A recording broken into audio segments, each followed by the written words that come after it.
안녕하세요. 저는 최근 막장 드라마나 공포 영화에 나올 법한 일을 겪은 여자입니다. 제가 살면서 남자를 많이 만나본 건 아니지만 그렇다고 적게 만난 것도 아니에요. 여러 남자들을 만나며 연애와 이별을 반복하다 보니 결혼을 굳이 꼭 해야 하나 싶은 생각이 들더라고요. 어른들이 보통 남자를 만날 때 그놈이 그놈이라는 말 많이 하시잖아요. 그 말처럼 연애를 해보니 다 그놈이 그놈같이 똑같게 느껴져서 점점 결혼 생각이 없어지더라고요. 그런데 그런 생각을 꺾게 만든 게 남편이었어요.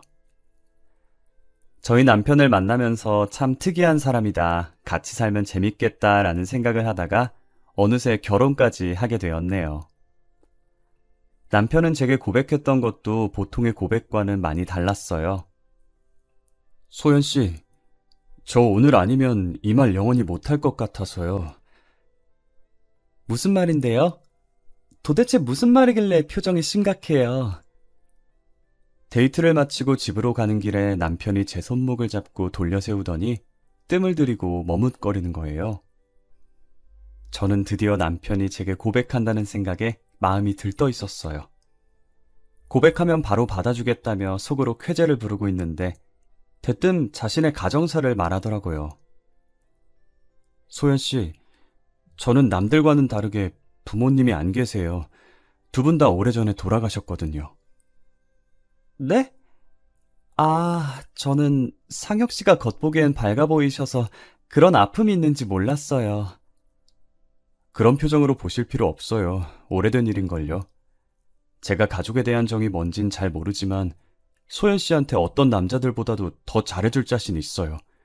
저 믿고 한번 만나보실래요? 네, 좋아요. 저는 상혁 씨가 어떤 사람이든 어떤 생활을 했든 저는 아무 상관 없어요. 그런 건 전혀 중요치 않거든요. 앞으로 제가 상혁 씨 가족이 되어줄게요. 부모님이 오래전에 돌아가셨다고 고백하는 남편에게 해줄 것이 없어서 가만히 안아주었어요. 솔직히 두 분 다 안 계시다는 말에 조금 놀란 건 사실이에요. 하지만 당사자 앞에서 그걸 티내면 남편이 기분 나빠할 것 같아 속으로만 놀랬었죠.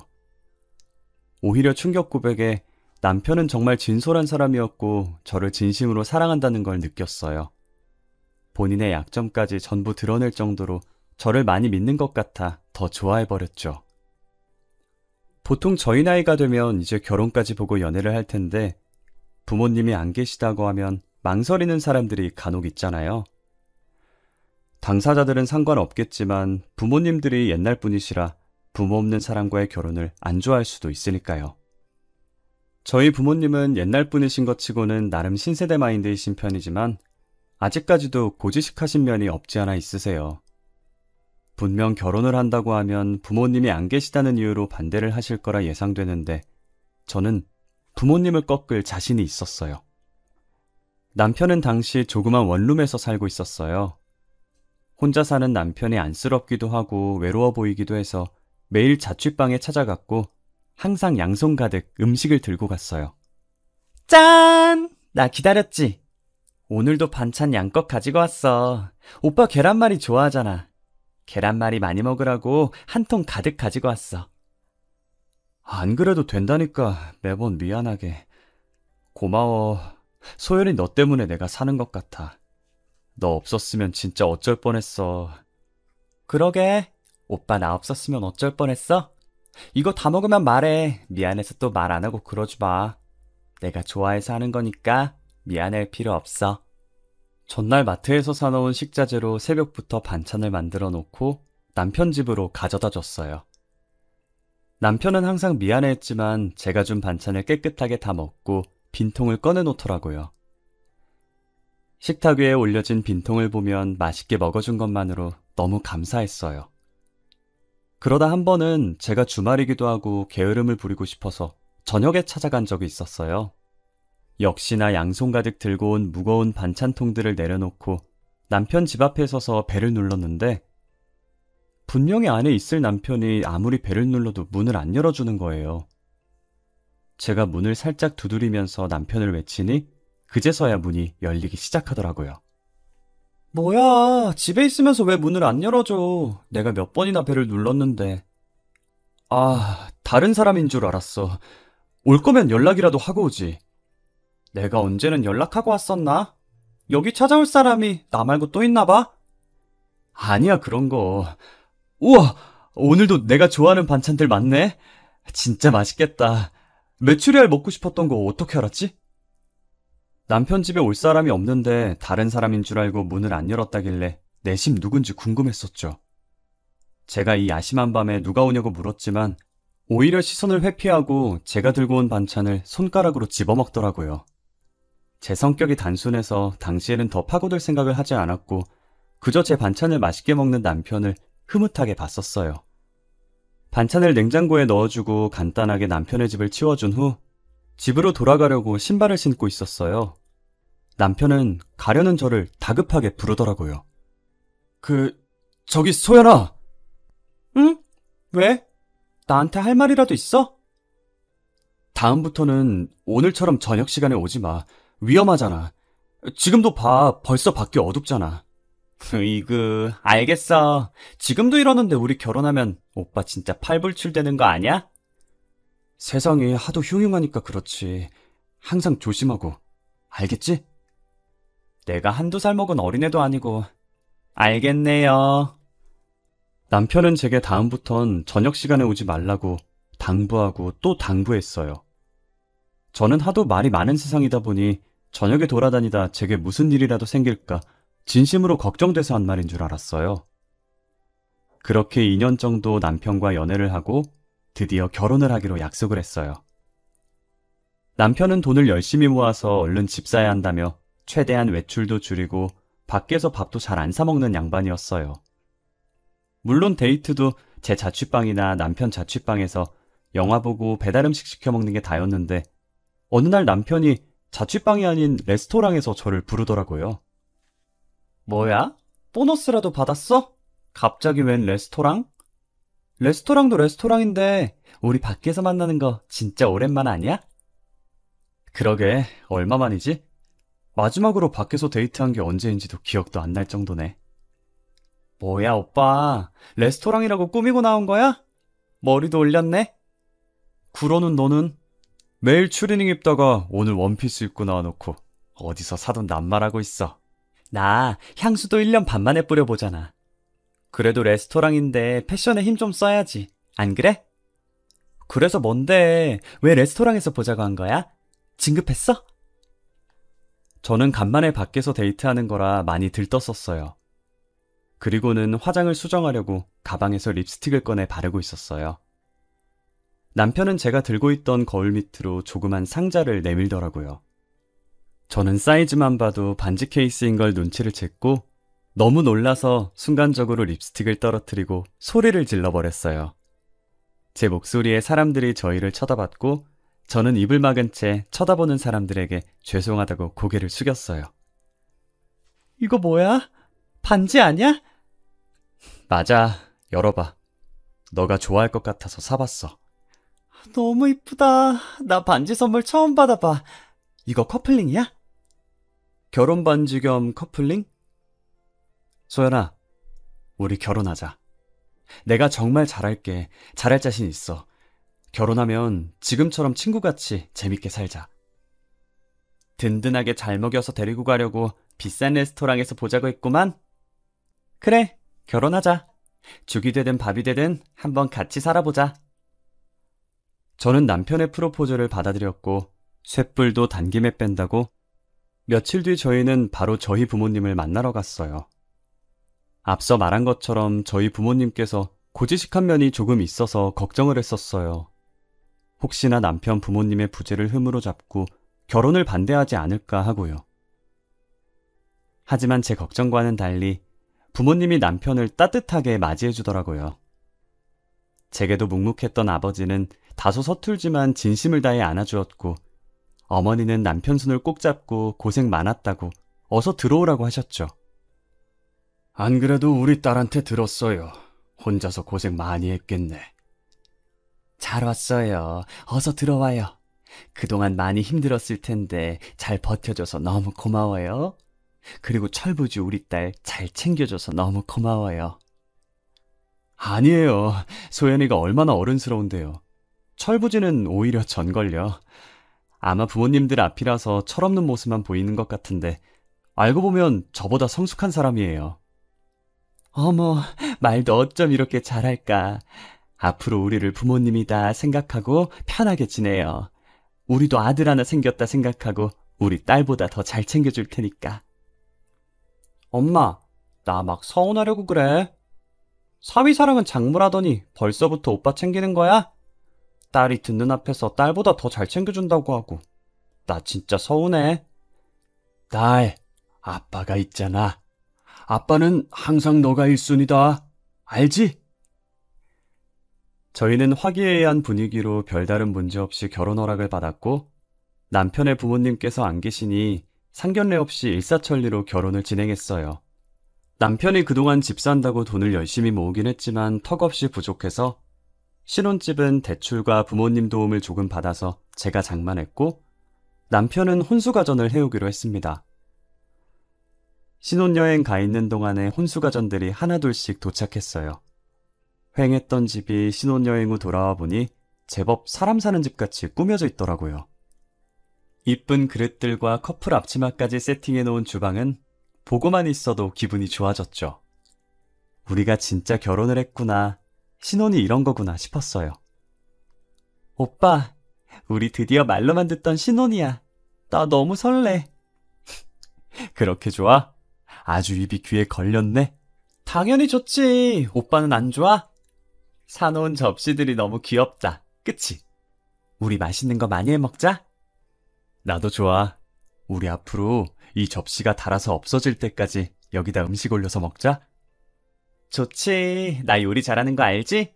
오빠 완전 동 잡은 거야. 일 잘하지, 요리 잘하지, 거기다 청소랑 빨래도 잘해. 진짜 못하는 거 없는 와이프 만난 거야. 저희는 여느 신혼부부들처럼 알콩달콩 깨를 볶으며 이쁘게 살았어요. 하지만 그것도 잠시. 저희가 결혼한 지 1년이 지났을 때 등장한 불청객 한 명 때문에 저희의 결혼 생활에 금이 가기 시작했어요. 당시 남편은 출근하고 저는 연차를 써서 혼자 집에 있었거든요. 택배 올 것도 없는데 누군가 저희 집 배를 누르는 거예요. 처음엔 남편인 줄 알고 문 열려고 방에서 불이 나게 나왔어요. 하지만 시간을 보니 남편이 올 시간도 아닐 뿐더러 만약 남편이라면 비밀번호를 입력해서 들어오지 굳이 배를 눌러서 제가 나올 때까지 기다리지 않잖아요. 저는 문을 열어주지 않고 문 쪽을 쳐다봤어요. 요즘 세상이 하도 흉흉해서 이상한 사람들이 많으니 혹시나 하는 마음에 문을 열어주지 않으려고 했죠.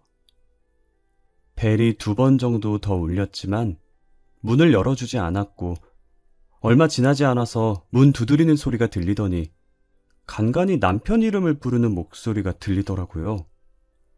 아무래도 남편이랑 아는 사람인 것 같아서 문을 열어줬어요. 제가 문을 열었더니 바로 앞에 할머니 한 분이 서 있더라고요. 상자 접어둔 게 몇 개 담긴 리어카까지 끌고 온 게 아무래도 폐지를 줍는 할머니 같았어요.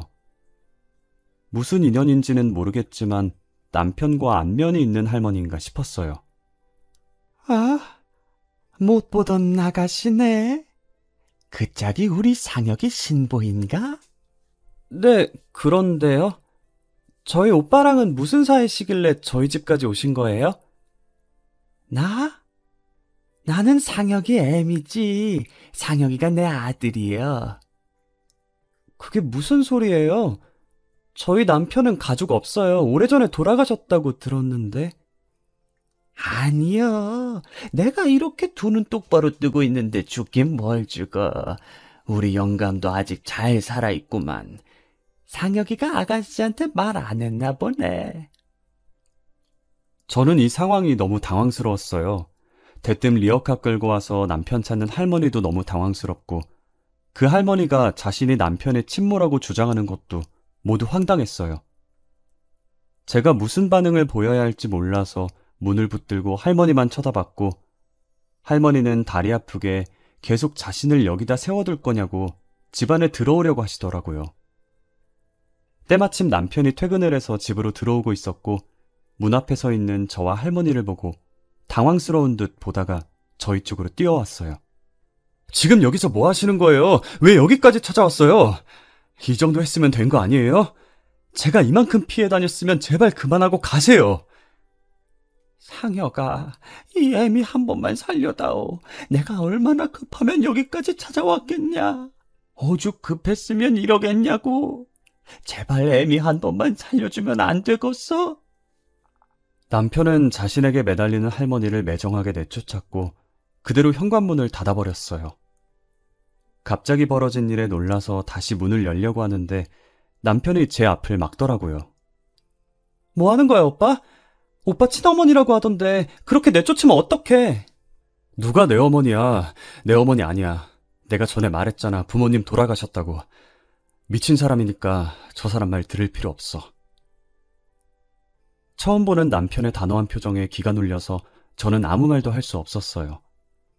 남편이 연애를 할 때부터 지금까지 제게 한 번도 화낸 적 없던 터라 그날은 아무 말 없이 하루 종일 남편 눈치만 봤어요.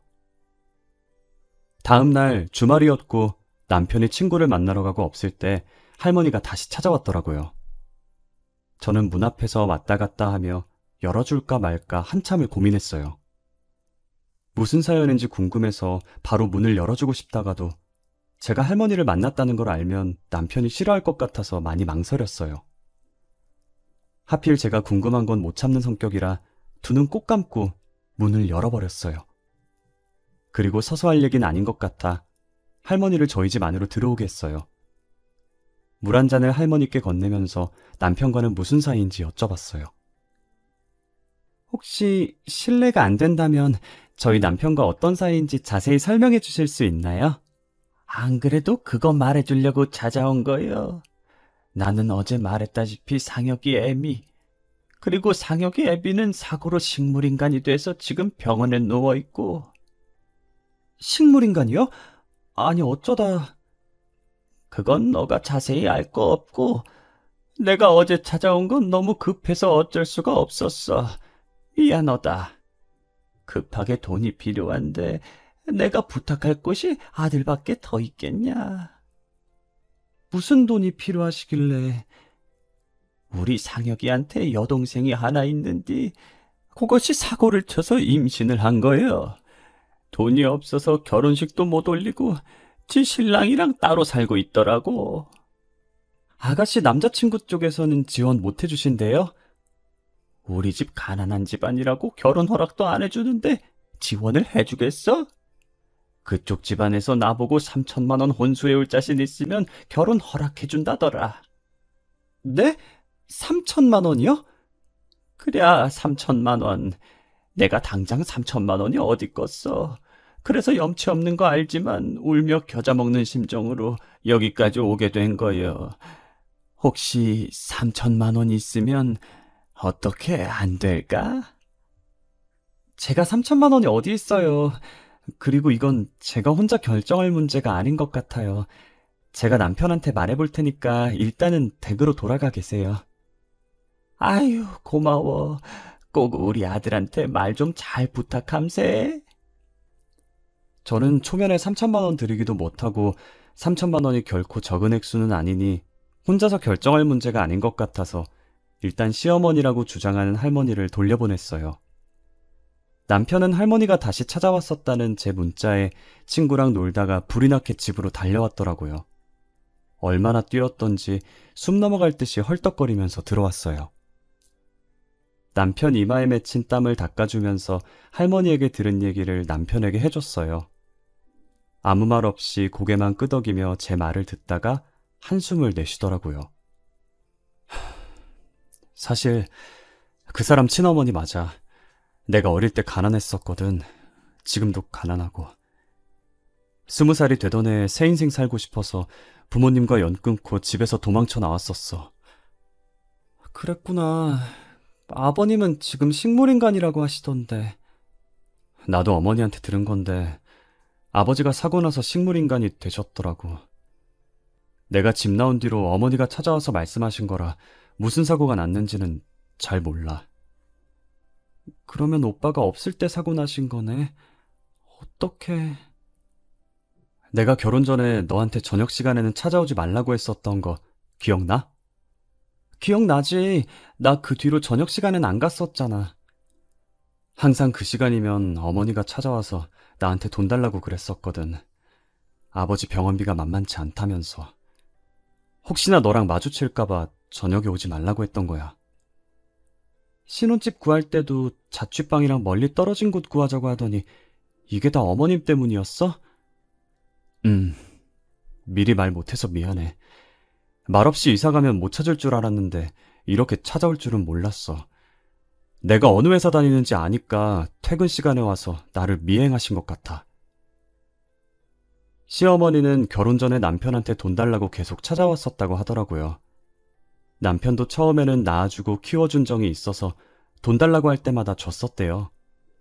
돈 주는 버릇을 하다 보니 시어머니는 습관처럼 남편을 찾아왔고, 남편은 그런 시어머니에게 진절머리가 나서 도망치려고 했고요. 결혼 후 1년 동안 안 찾아온 건 신혼집을 멀리 가는 바람에 남편을 찾지 못했던 거예요. 남편이 회사랑 거리가 먼 곳인데도 불구하고 이 집을 계속 고집한 이유가 뭔가 했는데, 자신의 자취방이랑 멀고 시어머니가 찾아오지 않을 것 같아서 그랬던 것이었어요. 미안해. 내가 미안하다는 말 말곤 할 말이 없네. 그런데 항상 같은 시간에 오시다가 왜 어제는 일찍 오셨을까? 오늘은 나한테 사실대로 말해주려고 온 거라고 쳐도 말이야. 어제는 뭐 때문에... 어차피 나한테 말하면 부탁 안 들어줄 게 뻔하니까 너를 노리고 찾아온 것 같아. 우리 그냥 다른 지역으로 이사 가자. 나 진짜 다시는 가족들이랑 얽히고 싶지 않아. 그러지 말고 내가 3천만 원 줄 테니까 부모님이랑 연 끊지 마. 그래도 낳아주신 분들인데 어떻게 연을 끊어. 그러지 말자, 응? 낳아준 부모님이랑 연 끊겠다는데 제가 어떻게 가만히 보고만 있겠어요. 저는 남편에게 그러지 말라고, 그러다 나중에 후회한다며 며칠간 설득을 했어요. 결국 저의 끈질긴 설득으로 남편은 연을 끊지 않기로 했고, 제가 준 3천만 원을 어머님께 드렸어요. 그러고 며칠 뒤 제게 발신번호 제안으로 전화가 온 거예요. 혹시나 보이스피싱일까봐 받을까 말까 망설였지만 호기심을 못 견디고 전화를 받았어요. 저는 아무 말도 없이 가만히 듣고만 있으니 30초 뒤 스피커 너머로 어떤 여자 목소리가 들리더라고요. 여보세요? 뭐야, 받은 거야, 만 거야? 여보세요? 안 들려요? 들려요. 누구세요? 들리면서 왜 대답을 하네요? 저 상혁 오빠 전 여자친구인데요. 앙칼진 목소리의 주인은 다름 아닌 남편의 전 여자친구였어요. 전 여자친구라는 말에 짧은 시간 동안 수만 가지 생각이 스쳐 지나갔어요. 도대체 전 여자친구가 내게 무슨 볼일로 전화를 한 걸까? 혹시나 남편을 다시 내놓으라는 전화일까? 짧은 순간에 막장 드라마 한 편 만들었죠. 그래서요? 전 여자친구분이 무슨 일로 저한테 전화 주신 거죠? 궁금한 게 있어서요. 제가 2년 전에 상혁 오빠랑 결혼까지 약속했었거든요. 결혼 날짜도 잡았었고요. 그래서요? 그게 뭐 어쨌는데요? 결혼 3일 남았을 때였나 4일 남았을 때였나 어머님이 저를 찾아오셔서 식물인간인 시아버지 병간호를 부탁했었거든요. 며느리니까 당연히 해야 한다면서. 그쪽한테는 그런 부탁 안 하셨어요? 어머님께서 그런 부탁을 하셨었다고. 왜 그래요? 무슨 일 있어요? 왜 갑자기 소리를 지르고 그래요? 귀 아프게. 전 여자친구라는 사람은 남편이랑 결혼까지 약속했었는데 결혼하기 이틀 전에 파혼을 했다더라고요. 당시에도 남편이 부모님이 없다고 해서 그 여자도 남편한테 부모님이 없는 줄 알았대요. 그런데 결혼하기 3일 전쯤에 자신이 시어머니라고 주장하면서 시아버지 병간호를 부탁했다는 거예요. 그래서 파혼을 했는데 저한테는 그런 말 없었냐고 물어보더라고요. 저는 그런 말을 들은 적이 없어서 진짜냐고 그 여자한테 되물어보려고 하는 순간에 저희 집 벨이 울렸고 마치 공포영화처럼 현관문 벨이 울리면서 인터폰에 시어머니 얼굴이 비치더라고요. 이 타이밍에 시어머니 얼굴이 떠서 놀란 나머지 소리를 지르면서 들고 있던 휴대폰을 떨어뜨렸어요. 소리 지른 게 바깥까지 다 들렸는지 제가 있다는 걸 알고 시어머니는 문을 미친 듯이 두드렸어요. 벨을 눌렀다가 문을 두드렸다가 진짜 공포영화 한 장면인 것처럼 난리도 아니었어요. 제가 문을 열어주지 않자 스스로 열어보려고 손잡이를 잡고 계속 돌리는데 덜컹거리는 소리가 너무 선명하게 들려서 공포감이 들었어요. 저는 떨리는 손으로 문을 열었고 시어머니는 웃으면서 집 안으로 들어오더라고요. 그러더니 자연스럽게 거실에 있는 소파에 앉으시더니 제게 종이를 내미는 거예요. 내가 괜히 너한테 부탁할 게 있어서 왔구만. 이거 받아. 팔 떨어져. 어머님, 이게 뭐예요? 내가 글자 몇 개 적어봤는데 한번 펼쳐봐. 시어머니께서 건넨 종이를 조심스럽게 펼쳐서 봤는데 안에 뭔가가 적혀 있더라고요. 병원 이름과 호실, 그리고 시아버지의 이름으로 보이는 사람 이름 하나가 적혀 있었어요. 저는 이미 남편의 전 여자친구에게 들은 게 있으니 설마 하는 마음으로 시어머니를 쳐다봤어요. 뭐예요, 이거? 이걸 왜 저한테... 뭐긴 뭐여. 네 시애비 있는 병원이지. 밑에 있는 이름은 네 시애비 이름. 거기에 적힌 병원으로 가면 그 이름 적힌 병실이 있을 게다. 내일부터 거기 찾아가면 돼. 제가 여길 왜 찾아가요? 내가 거길 왜 찾아가라고 하건니? 눈치가 이렇게 없어서요, 원. 며느리가 시아버지 보는 건 당연한 의무 아니겠어? 앞으로 네가 찾아가서 병간호해. 결국 시어머니께서는 이걸 노린 것이었어요. 남편한테는 돈을 노리고 며느리한테는 시아버지 병간호를 노린 거죠. 그동안 남편이 왜 부모랑 연을 끊으려고 했는지 잘 알겠더라고요. 저는 병원이 적힌 종이를 찢어서 시어머니 얼굴에 던졌어요. 이것이 지금 뭐 하는 거요?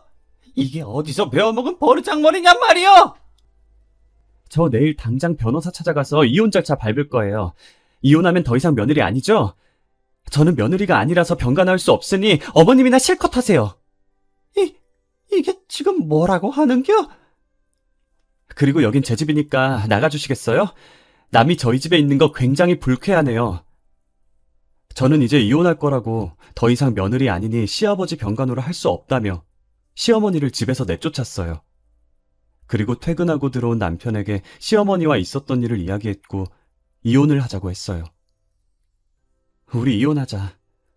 오빠가 좋은 사람인 거 너무 잘 알아.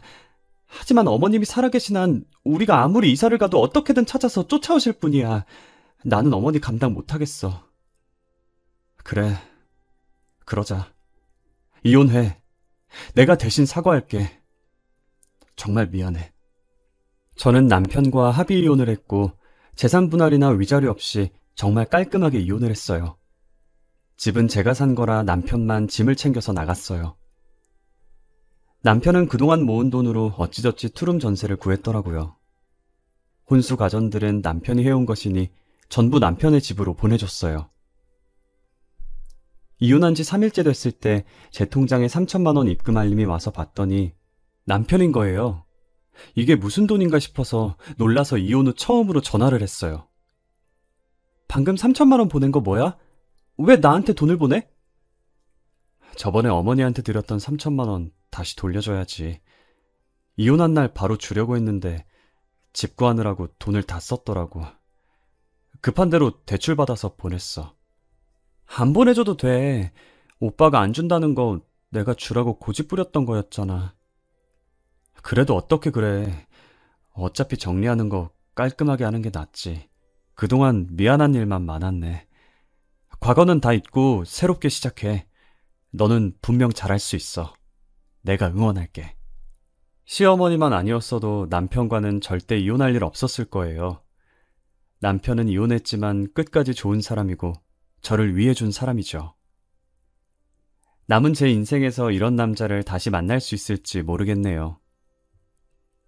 시어머니는 저희가 진짜 이혼을 했다는 걸 알았는지 더 이상 저를 찾아오지 않았어요. 저는 아직도 그때를 잊지 못해요.